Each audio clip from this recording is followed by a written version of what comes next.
how to get a job you'll really like. Let's begin with this if we could. The first year of law school is a humbling experience, isn't it? It's humbling. In fact, it's even worse than humbling. It can be demoralizing. It can be frustrating. It can be very, very difficult. And one thing I'm concerned about is that it can tempt you. It can tempt you to compromise your values about what's important to you in your life. And I respectfully suggest to you that a value that each and every one of you either has or should have is that it is an irreducible, non-negotiable minimum in your life that you be in a job that is professionally satisfying. And if you are not in a job in which you are professionally satisfied, that would be nothing short of a tragedy. I mean, a absolute, no BS, bona fide tragedy. You have worked way too hard to get here. You are working way too hard to be here. This is way too expensive. It is taking way too much time for you to end up, when you get out of here, as a first-year lawyer, a third-year lawyer, a fifth-year lawyer, an eighth-year lawyer, a 12th-year lawyer, and so forth, being in a job that is not professionally satisfying. But I know that the stuff around you can be frustrating. You're worried about your grades. You're worried about your classes. You know this thing called on-campus interviewing. You see this thing called the career office. You hear about various firms. You think about this thing called prestige. You think about what you hear about with regard to starting salaries. You think about your student loans. You think about your peers and the jobs that they're interviewing for or what they're getting. There's a lot of negative stimuli that goes in there, doesn't there? And you know, some of you might be in the bottom half of the class, right? I mean, I'll give you a mathematical fact, which has occurred to me recently. Exactly one half of all students are in the bottom half of the class. Exactly one half. By the way, I was one of those students in my first year class. I was in the bottom half of my class. Things worked out okay for me. And for those of you who are in the bottom half of your class at this law school, things will work out okay for you as long as you stick to your values and are insistent within yourself that you will accept nothing less than professional satisfaction. So, okay. First of all, what does it even mean to be professionally satisfied? I mean, how do I know what jobs might professionally satisfy me? So I want to start off by, oh, come on down here. There's plenty of room. Come right here. You'll make me so happy if you come on down here. I don't want you to stand. Please, don't stand. Come on down. Okay. So I want to start off going over some survey research that was done, 5 questions, 5 answers, and I want to ask you what you think are the answers that people would give, what you think would be the answers that you would give, and what we can learn about what might be important for you in selecting a job from those 5 questions and those 5 answers. So we're going to start off with this. The National Opinion Research Center at the University of Chicago surveyed workers in 198 occupations, asking whether they were very satisfied with their careers. Among the professionals surveyed were lawyers, doctors, accountants, clergy, and teachers. Lawyers, doctors, accountants, clergy, and teachers.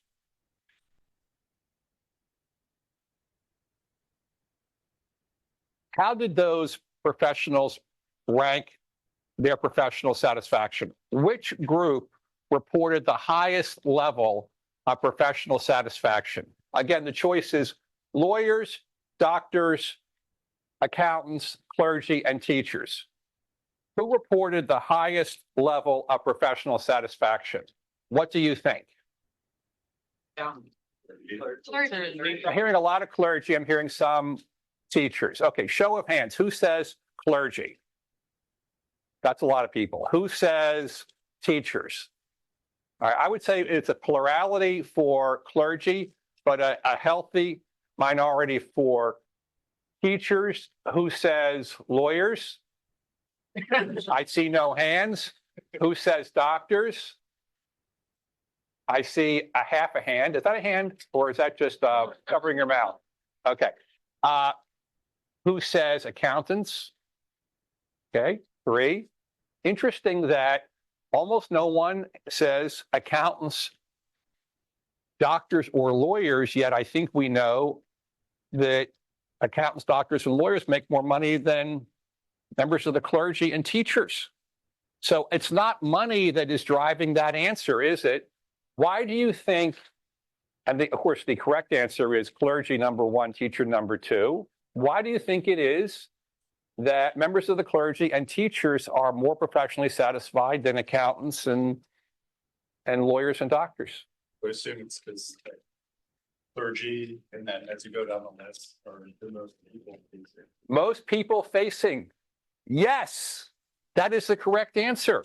The teachers and the clergy have the most contact with human beings. And in fact, the profession that's least satisfying, at least by self-reporting, are accountants. And they probably have the least of those 5. And in the middle are doctors, and they tend to have more professional contact with their patients than lawyers have with their clients. So I think it holds all the way through all 5 professions that personal contact ends up being the most important factor. Okay, question 2. U.S. News and World Report. Ever heard of them? Okay. They place American law schools into 4 tiers. Ever heard of that? With first-tier schools being the most highly ranked. Yes, I've heard that. Lawyers who report the highest level of career satisfaction are graduates of law schools in which tier? Which tier's graduates report the highest level of professional satisfaction? Okay, so you have 4 choices, 1, 2, 3, or 4. I'm guessing 2. Okay, you're guessing 2. Is that because this law school is in the 2nd tier, and therefore we want to think that we made the right choice? That's my hope overall. But I think the biggest reason is when people consider themselves to be on the top of the tier, I feel like there's never that feeling of I'm being sufficiently compensated for the education that I've received. And the moment when they start their career, they're going from the top tier of the law school pyramid to the bottom pyramid of whatever career they're starting at. So being in that status where they have more superiors and more people with higher authority and supervision, I think is a big extreme shift in the environment that could affect their quality of life in terms of adapting to it. That sounds a little bit like you can't please some people, right? So they may be in the first tier of law schools, but they can't be satisfied. Anybody else want to offer you said it was a guess. Anybody else want to offer a guess as to, or an estimate as to, which tiers graduates report the highest degree of professional satisfaction? Because it's not second. It's not the 2nd tier. Dylan? I'm going to say the 4th tier. Why? Well, because for them, anywhere they go from there could be an accomplishment, because it's about just that basis of getting the initial experience, but then being able to achieve whatever comes next is an accomplishment out of that, because no one has standards for what they're going to be doing to the extent that the first tier would have. And so for them, it's a lot more that they can do. Okay, so the first year graduates, I made the comment that perhaps based upon the answer, some people can't be pleased no matter what. And I think Dylan's telling us that some people can't be disappointed no matter what, right? With a slightly elitist tinge to it, Dylan, if I may say. Dylan's my student, I get to say this to him, right? In here. So maybe. Anybody else want to offer an estimate for that? I think it kind of goes, I agree with Dylan, your category, tier 4, having the most satisfaction. But I think it would, again, it's probably in more people facing areas of the law, like public defenders, nonprofits work, public interest work. All your tier 1 guys are at the top firms in the country. They're the same person majority of them. Top. I'm putting the top in quotation marks. Okay. So yeah, maybe. Would that be another way of saying if you went to a 4-tier law school, you can't get a job in a big firm? No, I think it's just probability. Probability. You're unlikely to get a job in a big firm. Very unlikely statistically. Right. We spent an hour this morning talking about probability in class. Right. Right. Yes. Okay. And that does seem to be correct. It's very tough to get a job in a big firm if you go to a 4th-tier law school. I do want to say that you can get a job in a big firm if you go to a 4th-tier law school, but your grades better be at the very top of the class. So most are not. But the answer is 4th-tier law school graduates are the happiest. They report the highest degree of professional satisfaction. Anybody want to bolt out of here and head over to Golden Gate? And I mean, I think you could probably still get a rebate on at least part of the second semester tuition. I don't think we're that far into it. I think it is less there. And darn it, if we could guarantee, I mean, can we see if we could agree with this one thing? Maybe we can't. Maybe at the end of the hour you will. But I would hope that we could agree that if we knew we were going to be happier by going to Golden Gate, eventually we would go to Golden Gate. Right? Because that's what matters. What matters is professional satisfaction. How to get there is a little more complicated, but ultimately that's what matters. Hey, can I tell you that only 27% of graduates from top 10 law schools, from the top 10, not even the T14, the top 10, they are very satisfied with their career choice. 27%.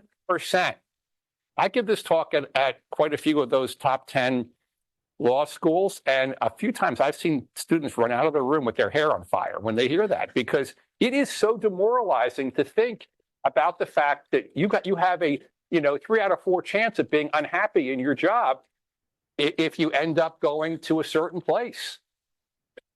That's concerning. Okay, so that's the second question.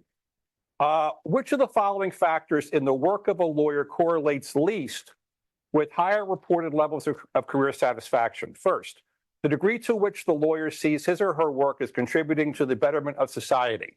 2, the latitude the lawyer has to make key decisions about the shape of work products and services. 3, the amount of creative challenge his or her work affords. 4, the frequency and quality of interactions in the lawyer's work. 5, the lawyer's level of income, which correlates least with higher reported levels of professional satisfaction. What's the answer? Income is correct. Okay, are we starting to see a pattern? Right? People in the clergy and teachers are happier than accountants and lawyers. Lawyers that make a lot of money tend to be less professionally satisfied than those whose work contributes to the betterment of society, or who can make decisions about their work, or whose work involves creative challenge, or who have high quality interactions in the course of their professional work. Income's less important than those 4 things.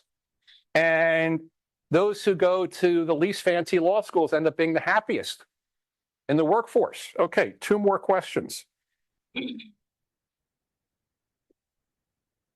What type of practice corresponds to the highest degree of professional satisfaction? 3 choices. Big firm, small and solo is a second category, and public sector work, public interest work. So let's start with this. Which reports the lowest level of professional satisfaction? Big firm, smaller solo, or public service? Big firms. Big firm is correct. Lowest level of professional satisfaction. The answer is the public sector work is first, followed closely behind by sole firm, solo practice, and small firm, and trailed at the end by big firms. Now listen to this statistic. 44% of big firm lawyers report that they are satisfied with their career choice. 44%. Let's examine that figure for a second. That's not 44% say they are very satisfied with their career choice. That's just 44% who say they are satisfied by their career choice. And those who were surveyed are lawyers who are in big firms. They're not lawyers who went to big firms, left the big firm, went someplace else, and then got surveyed, because they're not lawyers in big firms at the point in time that they were surveyed. So I've taken out of the equation the lawyers who were dissatisfied with their work in a big firm and went someplace else. And yet, just dealing with the universe of people who are working in big firms, only 44% say they are satisfied with their career choice. Okay, last question. What aspect of the actual practice of law most disappoints lawyers when compared to their expectations at the start of their careers?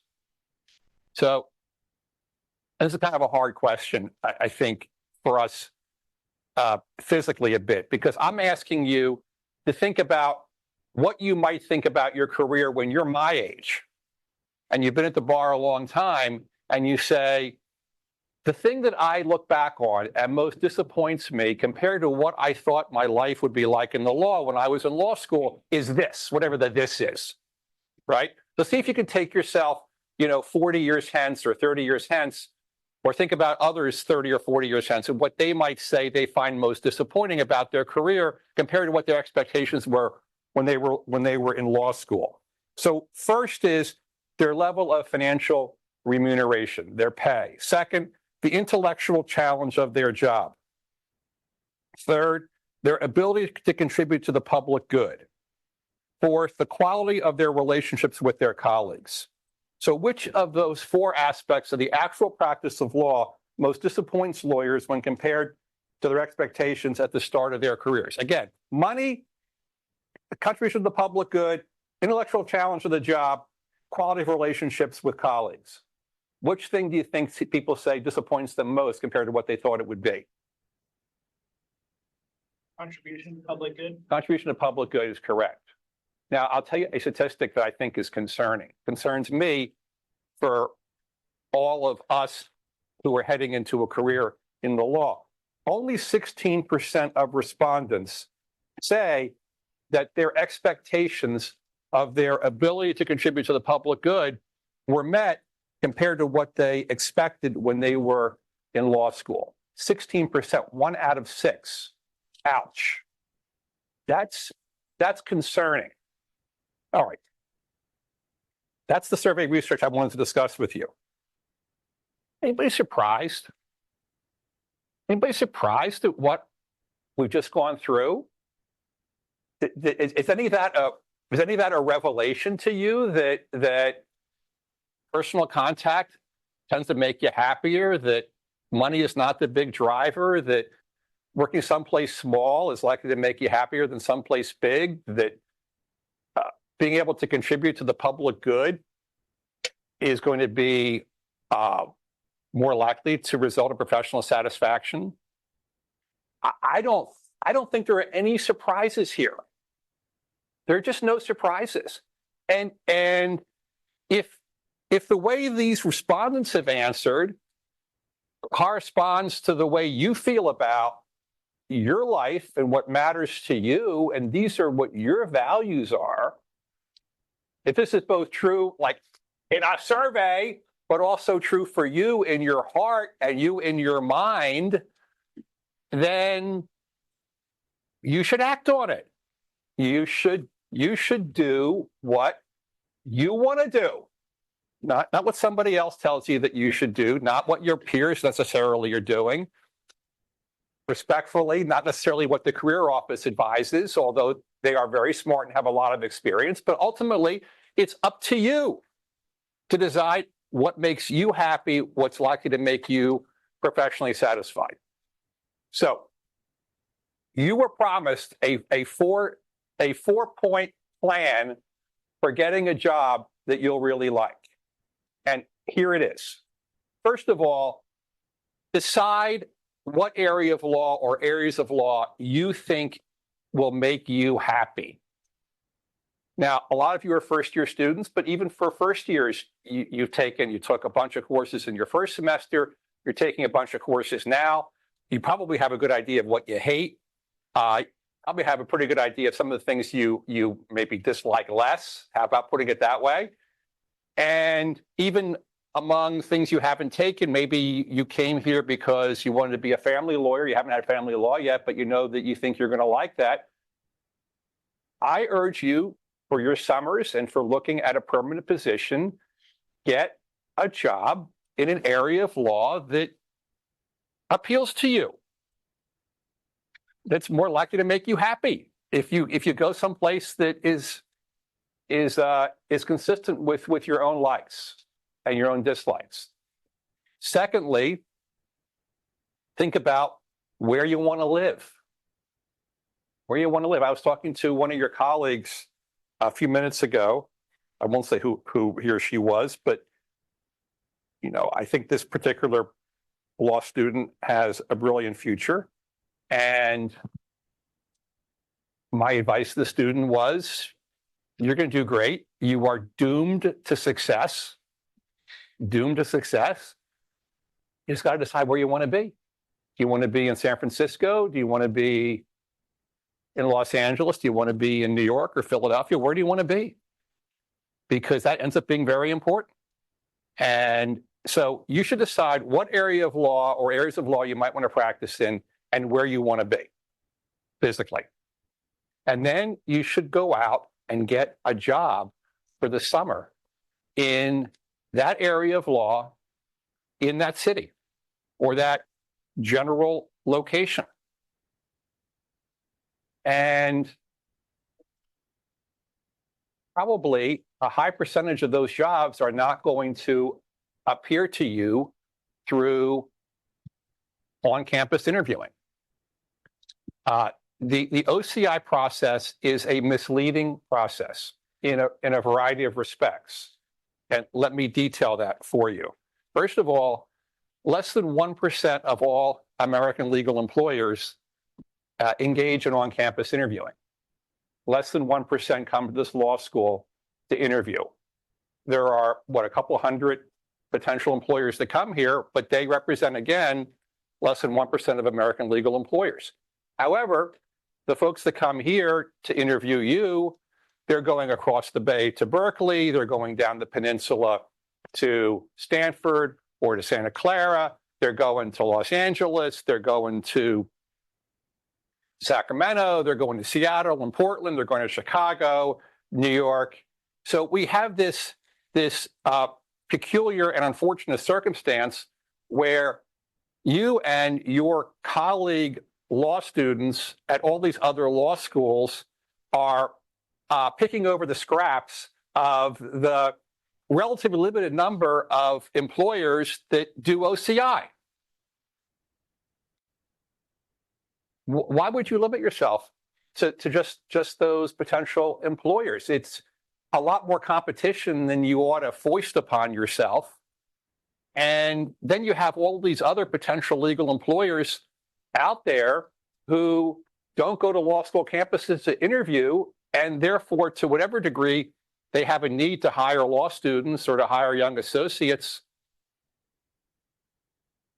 they're not out there beating the bushes for those folks. And if you send them a letter, you are likely to have it read by someone who isn't considering dozens and dozens of other potential employees.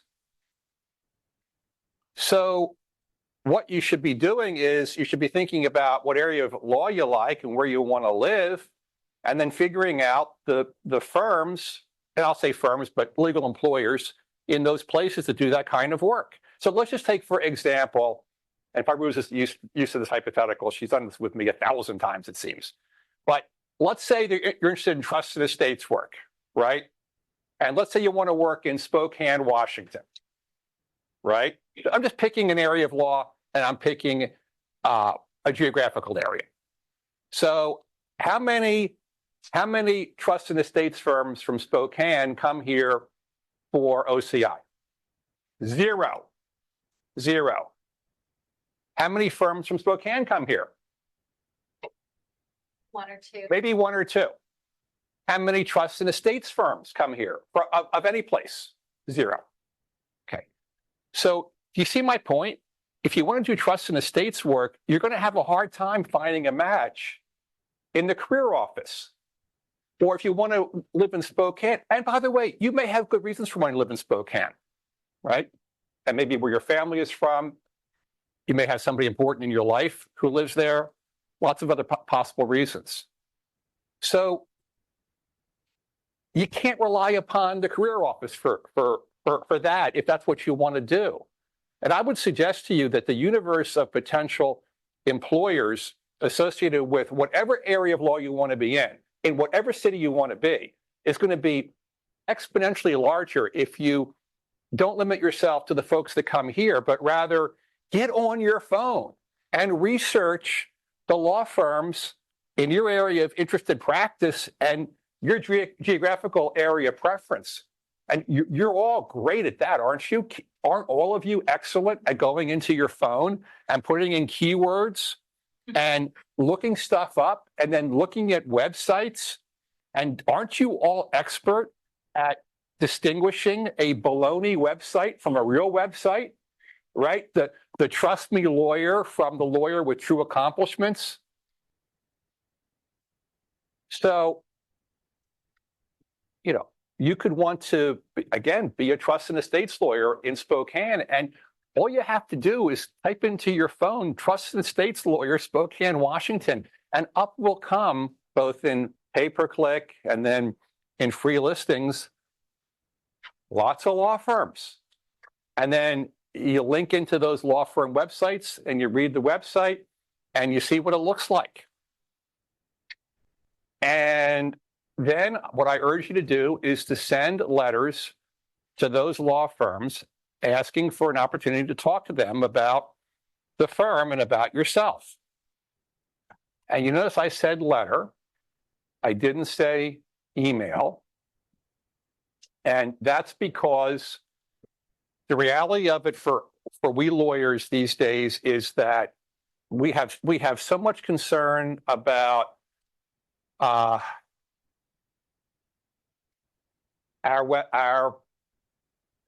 systems being compromised by others that we don't see a lot of email that we should see because it gets caught up in spam filters. And maybe it comes to us later, and maybe it doesn't. But we also get almost no mail, almost no physical mail. So we are reading the letters we get.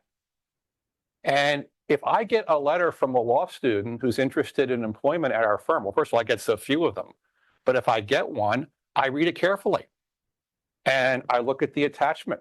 I look at the transcript. I look at the resume, and if it's included, and I take it very seriously. And I appreciate the initiative because most law students don't have that initiative. Most law students go to the career office as if it's a panacea for all of their ills, and don't undertake to write these individualized letters. Yes, sir. Yeah, would you get like extra consideration if it's handwritten? I would give more consideration if someone took the effort to make up some stationery for him or herself, if they demonstrated through their letter that they had done research about our firm, that the letter was individualized to the firm, that the letter is signed in ink, that it be, again, on stationery, that it come in an envelope with a stamp on it, and that it demonstrate, that it has a human connection to it. Now, I recognize that that's not foolproof because the U.S. mails aren't foolproof. So what I would suggest is that the letters go at the top, it say via email and U.S. mail. Send it both ways. Use a belt and use suspenders. And the chances are it'll arrive in one way and or the other, probably an and. You should then call 3 to 5 days after you send the letter, and you should try to speak to the person to whom you sent the letter. The letter should go to the person at the, let's say, law firm that appears to be the decider. Some websites say to whom job inquiries should be sent. If that's not apparent, then figure out who the managing partner is of the firm from the website. If that's not apparent, send the letter to the person whose name appears first on the letterhead, or a person with whom you appear to have a particular simpatico based upon looking at their biography and whatever it is in their biography that may be especially attractive or meaningful to you, and where your biography might be more meaningful to them. So lots of ways to figure out to whom the letter should go, but then call and follow up. Call for them. If you can't reach them, ask to speak to their assistant. You have to be persistent. You have to lean into this. You have to not accept no answer. The answer no is much better than no answer. And people will say no to you eventually, probably, as opposed to no answer. But you're going to get a whole bunch of yeses also. You're going to get yeses because this is not the well-trod path, because they don't get that many contacts. Because if you're here, you've already passed through important gates in your life in terms of being well qualified for a law-related job. Because lawyers like to help young lawyers to be. And because if you structure your letter correctly, it's going to be very appealing. And I would suggest to you that about half the letters ought to ask for a job interview for summer work, and about half the letters ought to simply ask for an informational interview. And there'll be a bunch of folks who will give you the informational interview, perhaps more likely than give you the interview for full-time employment, or at least full-time summer employment. And that's fine. You may say to yourself, well, gee, I really want to work for the person to whom I wrote the letter for information, but that's okay too. Because you can convert an informational interview to a job interview very easily. You spend the 10 or 12 or 15 minutes necessary to get the information that you want, and then you say, are there any jobs here for the summer? Now that's gone from informational interview to essentially job interview. There's nothing wrong with that. I've had people come to me asking for an informational interview. I've spoken to them. They then convert the interview to a job interview. I've said to them, is this now a job interview? And they'll say, well, yeah, I was hoping it would be. Well, I admire that initiative. And I think most of us would. I think I read that Roger Goodell sent 53 letters to Pete Rozelle to get an internship in the NFL office when Rozelle was NFL commissioner. Did anybody see that? I mean, yeah, that's great. I don't know if it's true, but it's a great story. And I love the idea of being persistent. And what's the worst thing that can happen? They say no. So what? You only need to get one good job, one place. So push out 8, 10, 12, 15 letters and emails to potential employers and see what happens. You are highly likely to get interviews. You're highly likely to get an offer. Highly likely. So, okay, what else? Bunch of things I want to say. First, I want to see you, I hope, split your summer and get 2 experiences for the summer. I know it's more work to get 2 jobs, but it's going to be worth it. You only have 2 summers in law school. You've got a 40-year work-life expectancy after law school, roughly speaking, and you've got 2 summers to figure out where your first job is going to be. That's concerning to me because this doesn't give you a lot of range to get different experiences. So try to get 2 separate jobs. Now, the big firms have figured that out. Back in the day when I was a law student, big firms let you split your summer. Then they figured out that by letting you split your summer, they have reduced by 50% your chances of your joining them, their chances of your joining them permanently. So now they won't let you do that. They position the job in the middle of summer and it be long enough that it's hard to have something on either side. But if you've got 3 or 4 weeks on the front side or the back side of a job already, take advantage of that and get out there and try to get a second experience for 3 or 4 weeks. Actually, it's easier for a lot of firms to have you come in for 4 weeks than have you come in for 10 weeks. It's less of a financial obligation for them. It's less of an obligation from their perspective to keep you busy, to find things for you to do that are interesting and creative. But on the other hand, they only need 4 weeks to decide whether to make a permanent offer to you. And you only need 4 weeks for you to decide if you'd like to work there permanently. So there's nothing magical about 10 weeks or 8 weeks. Neither side needs that. It's just that the big firms want you to commit to that because it's their way of capturing you. Don't go for it. Get a second position. I'm saying now, if you decide to go with one of those summer internships, get something else on top of it. If you are more of a master of your fate than that because you haven't already agreed to accept a job with those kinds of strictures, just say to the firms with whom you're interviewing or seeking to interview, hey, I'm looking to come for 6 weeks, 7 weeks. I want to come from, pick a time, right? Mid-May to late June, early July to mid-August. Have 2 experiences. That's going to give you a better chance of deciding where it is you want to go permanently. So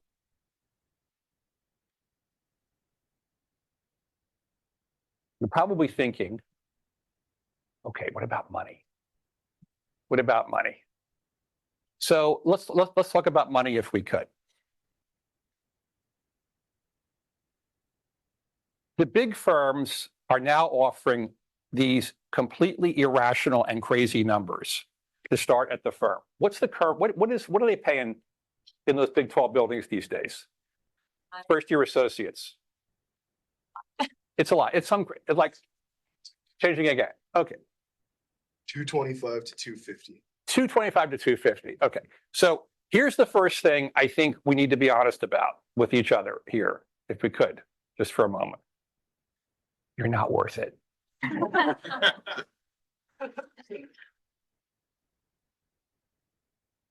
Okay. What legal services you're delivering to the firm in exchange for $215,000 being given to you is not worth it. But the firm can bill you out at a crazy number, and a large percentage of their clients will absorb at least some hefty percentage of that bill and pay it. And so it works out okay for the firm economically. And then in 2 or 3 years, you really are worth it because you have developed skills. And in the equation of things, it's sensible. And they're paying you the crazy starting salary because they want to get you. They want to get you in the door. And you might be saying, well, will the trust and estates firm in Spokane pay me what'd you say? 225 to 250. Will they pay me $225,000 a year? And the answer is no, they won't. But it's also true that the firm in Spokane, that in Spokane, you don't need $225,000 to live the way you would live in San Francisco on $225,000. You could figure out what that is, but it's probably something closer to $140,000 or $150,000 on an annualized basis. And the firms, wherever it is you want to work, need to know what financial pressures you have. They may offer you a job for, let's say, $110,000 or $120,000 or $80,000. And you need to say to them, I'd love to come work here, but I can't work here for that much money. I have $150,000 in guaranteed student loans. I have to satisfy those loans at the interest rate that I'm charged. It's expensive to live in this city. And I can't come to work for you for $120,000 or $110,000 or $80,000. And if the firm wants you, they will pay you. And what I want to suggest to you that is if you go work for a smaller place, you're going to prove your value, your true value to that firm a lot more rapidly for lots of reasons. One, you're going to be doing a lot more responsible work very quickly if you're at someplace small, because they're not so stratified that they are set up to give only lower level work to lower level people. They have not that many people, and they need almost literally everybody to do almost everything. So you're going to be doing work which is going to provide you with skills much more quickly in a small place than if you're in a big place. If you're in a big place, you're much more likely to be doing legal research and document review and the like for a considerable period of time, not to see the inside, for example, of a conference room to take a deposition, or the inside of a courtroom to argue a motion, or the inside of a courtroom to try a case for a very long period of time, if ever. And that should be concerning to you for a variety of reasons. One reason is it's more likely to create a lack of professional satisfaction because you're not doing interesting work. Another fact of life is that you're not developing quickly transferable and marketable skills. So if and when you decide, hey, I don't want to be at this firm anymore because it sucks, okay, you aren't of any particular value anywhere else because you have not developed transferable and marketable skills. I am co-founding partner of a 50-lawyer firm, which is headquartered in Philadelphia. We are a trial firm. I've hired a lot of people out of very fancy law firms, and I've interviewed them and said, okay, you've been there for 5 years or 8 years.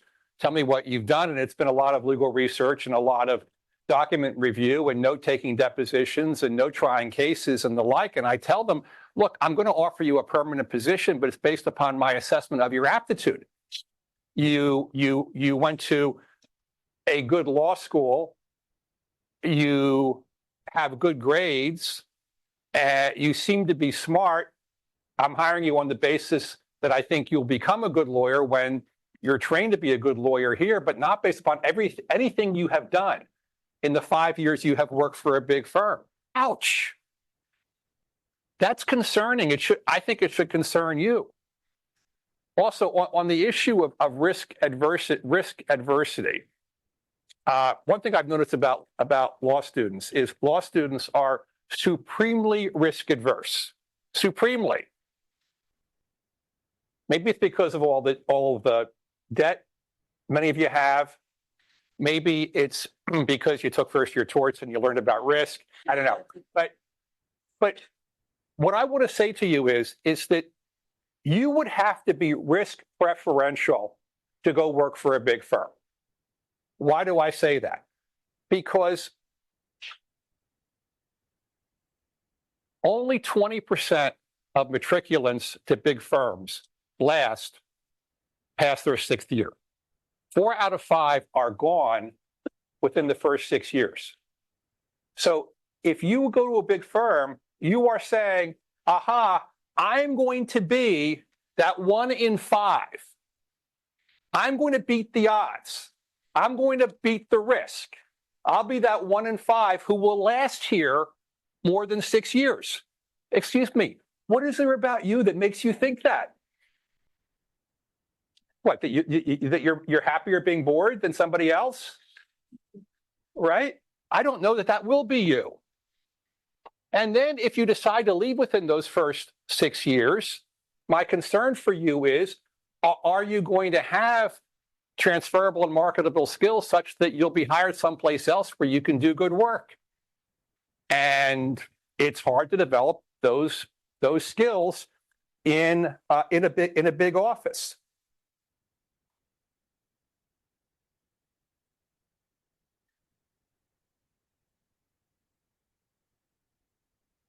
So what I'm suggesting is figure out what area of law you like to practice in. Figure out what firms or places who employ lawyers or law students may have you, in what city. Get letters out. Follow up with the firms. Push them to say no to you. You will get yeses. Try to split your summer. Get the most out of the experience you possibly can. Regard the firm that you're working for as the client. Do whatever is necessary to make them happy with your work and to invite you back. You may not want to come back, but you want the invitation. Think about in your second and third year, having a clerkship with that office or an office like them in an area of law that interests you so that you have additional experiences and additional ways of making judgments about where you may want to work permanently. If you follow that formula, you have a very, very high chance of ending up someplace that's professionally satisfying. Also, may I say, just back to the issue of money for a moment. If you're working in a smaller place, and again, at a lower starting salary, because those firms are not going to pay those crazy numbers,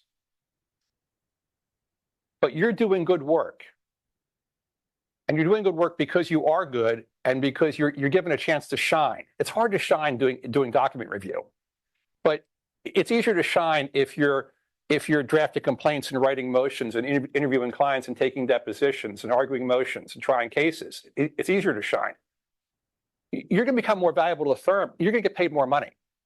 And the increases in your income are likely to outstrip, on a percentage year-to-year basis, the stepwise increases in income that your woe-begotten colleagues from law school are getting in the big firm practice. Because it's very much of a snowplowing effect where the first-year lawyers are getting this much and the second-year lawyers are getting that much.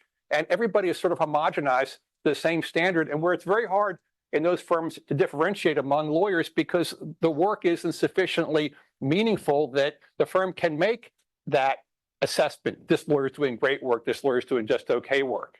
So what's going to end up happening? Okay, you may start at 130. She may start at 230. She may go to 250. You may go to 170. She may go to 270. You may go to 200. Before you know it, not only are you happier than your colleague, but you may find yourself passing her pretty quickly in terms of income. So the income issue will all work itself out well for you, because if you're at some place where you can shine, you will shine. And a lot of this is a matter, coming back to what I started this conversation with, about self-confidence. You got to remember who you were when you got here, not the who you fear that you've been beaten into by the humbling process of being a first-year lawyer. And I know my students, and I know this student body. I teach a bunch of other places, and you know, the reality of it is that this law school produces more great lawyers pound for pound than just about any law school in the United States. Why? Because this is a sweet spot place. You got to be smart to get in here. You need good scores and good grades. I know you know all of that. But the students who come here tend to have a lot of common sense, a lot of life experiences, a lot of grit, a lot of hard work. When I say lean into something, I don't have to explain to you about leaning in, because you've leaned in your whole life. So those are the qualities that are going to sustain you well in the workforce. Those are the things that are going to make you outstanding and valuable to your legal employer, so long as you're in a position where where value can actually be demonstrated, as opposed to you being essentially stuck, you know, on a wheel where you can't shine. Okay, I've spoken long enough. Are there questions, comments, criticisms? There got to be at least some questions. Yes, Are you professionally satisfied? And I'm so happy. I'm so happy good. When in your career did you kind of come to that revelation? immediately. I never set foot in the career office. I had my viewpoint was, okay, he's going to hate me now. But my viewpoint was, may I just tell you this? You know this Groucho Marx line about country clubs? Groucho Marx said that he would not want to join any club that would have him as a member. Okay. And that's the way I felt about the interviewing process with OCI. I thought the whole thing was rigged against me from the start. That any firm that would want to hire me for the summer, they had already figured out the better part of the bargain, and I was going to get screwed in the process. I just didn't know how it was going to happen exactly. But I just thought, like, if you're coming here to interview me, there's a mistake. Me going here is a mistake. I should not go. I shouldn't do this. I should get a job on my own. And I went to work for a 12-lawyer firm in the area of law that I thought I liked for the summer, and I liked it, and I got a permanent offer at a crappy salary. And I took it because I thought I would be good. And I worked there for 11 years and started my own practice, and things have been okay. So, and you know what? Okay, I went to a fancy law school, and the place I went wasn't prestigious at all.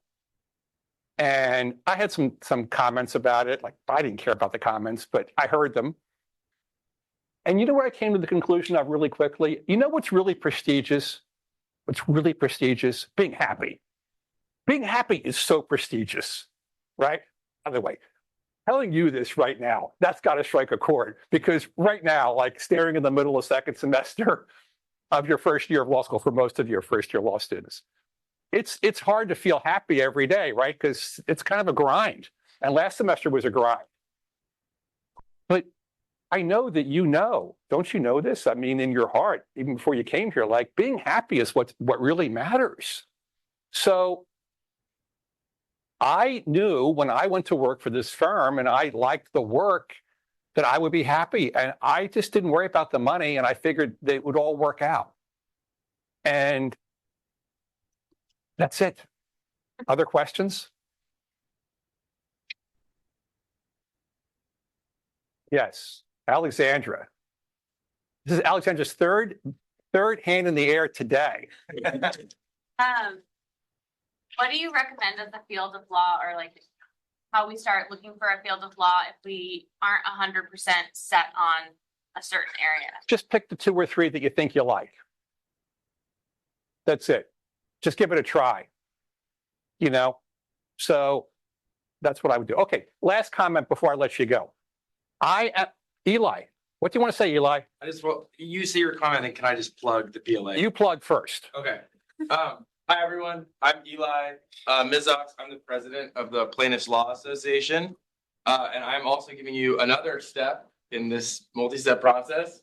You can also push on your network at UC Law SF. We have a networking event coming up on March 25th. I'm going to put the email up so you can get on our email list to hear about these great events we're having.